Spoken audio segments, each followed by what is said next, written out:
frustrated, so tired of this game.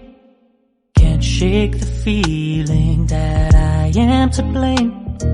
My friends tell me stories and I'm so intrigued, but sometimes I find them so hard to believe. Some other man may be comfortable lying. That's not a method I'm comfortable trying. No frame of reference, don't know where to start. There's a question that tears me apart. God, I just wanna give you my heart. Baby, tell me, why is that so hard? I just wanna give you my heart. I know this is forward, but I just wanna give you my heart.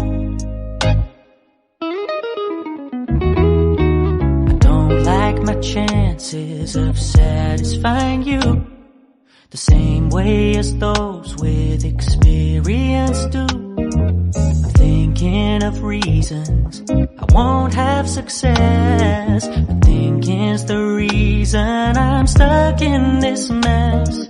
Nobody gave me instructions to love you, and there's still a question mark floating above you. If only